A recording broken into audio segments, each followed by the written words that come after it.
Karthigai Deepam serial நேர்களுக்கு வணக்கம். நம்மளோட கார்த்திகை தீபம் சீரியல்ல ஒரு சூப்பரான எபிசோட் வந்துட்டு சொல்லலாம். மிஸ் பண்ணாம ஃபுல் வீடியோவும் கேளுங்க. நம்ம ரிவ்யூ பிடிச்சிருந்தா நம்ம சேனல்ல மறக்காம ஆதரவு கொடுங்க.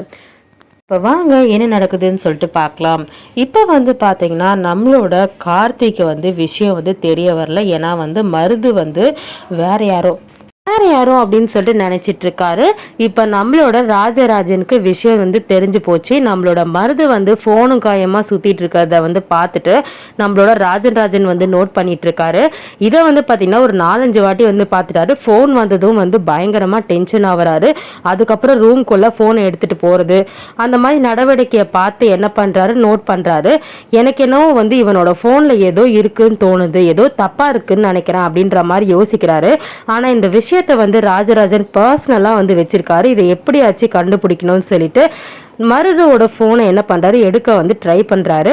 அப்ப மருது பாத்தீங்கன்னா வெளியே ஒரு பூஜைக்கெல்லாம் கூப்பிடும் போது கரெக்டா போனை பாத்தீங்கன்னா வச்சுட்டு போகும்போது அந்த போனை எடுத்துடுறாரு. போனை எடுத்து பார்க்கும்போது நம்மளோட ராஜராஜனுக்கு செமையான ஷாக் வந்திருக்கு. இதுல எல்லாமே தப்பா இருக்கு போன்ல. இதை என்ன பண்றதுன்னு தெரியல. சாமுண்டீஸ்வரி இது தெரியாம இவனை கல்யாணம் வரைக்கும் இவனை கூட்டிகிட்டு போயிட்டாங்க அப்படின்னு சொல்லிட்டு பார்த்துட்டு இருக்காங்க. இதை பார்த்தீங்கன்னா நோட் பண்ணி நம்மளோட ராஜராஜன் செம்மையாக ஷாக் ஆகி நம்மளோட கார்த்திகிட்ட மட்டும் இந்த விஷயத்த சொல்லலாம் அப்படின்ற மாதிரி முடிவு எடுக்கிறாங்க. ஏன்னா சாமுண்டீஸ்வரி கிட்ட சொன்னால் இந்த விஷயம் கண்டிப்பாக வேலைக்கே ஆகாது. ஆதாரத்தோட இது கார்த்தி மூலியமா நிரூபிக்கலாம் அப்படின்னு சொல்லிட்டு ராஜராஜன் இப்போ கார்த்திகை கான்டாக்ட் பண்ணுறாரு.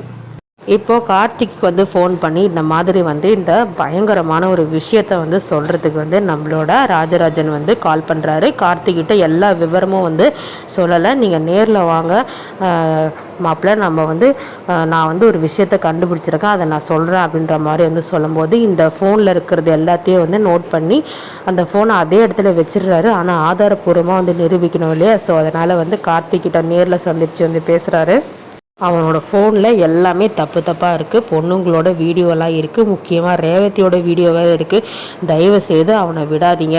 எப்படியாச்சும் இந்த விஷயத்தை சீக்கிரட்டாக போலீஸ்க்கு இன்ஃபார்ம் பண்ணுங்க அப்படின்னு சொல்லும் போது கார்த்திக்கு டவுட் வந்துடுது.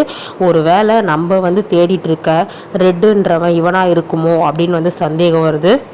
இதை கிளியர் பண்ணுறதுக்கு என்ன பண்ண போகிறாங்க அப்படின்னு சொல்லிட்டு பார்த்தீங்கன்னா நம்மளோட கார்த்தி அந்த மருதுவோட ஃபோட்டோவை எடுத்துகிட்டு போயிட்டு நம்மளோட அந்த பாதிக்கப்பட்ட பொண்ணுக்கிட்ட காமிக்க போகிறாங்க. பொண்ணுக்கிட்ட காமிக்கலாம் அப்படின்னு சொல்லிட்டு இன்ஸ்பெக்டருக்கு கார்த்தி ஃபோன் பண்ணுறாரு. ஃபோன் பண்ணிவிட்டு இந்த மாதிரி ஒரு எவிடன்ஸ் கிடச்சிருக்கு சார். எனக்கு அவனோட மூஞ்சோட அடையாளம் எனக்கு தெரிஞ்ச மாதிரி இருக்குது. ஒரு வேளை அவனாக இருக்குமோ அப்படின்ற மாதிரி எனக்கு சந்தேகம் வந்திருக்கு. இதை கன்ஃபார்ம் பண்ணுறதுக்கு எப்படி தெரிஞ்சுக்க போகிறாரு அப்படின்றது பார்த்திங்கன்னா அடுத்த அப்டேட்டில் கண்டிப்பாக ஷேர் பண்ணுறேன். இன்னும் அதுக்கான அப்டேட் நம்மளுக்கு வரல. ஸோ அது வரைக்கும் நம்மளோட சேனலுக்கு கண்டினியூஸாக ஆதரவு கொடுங்க. சப்ஸ்கிரைப் பண்ணி சப்போர்ட் பண்ணுங்கள் நண்பர்களே. தேங்க்யூ.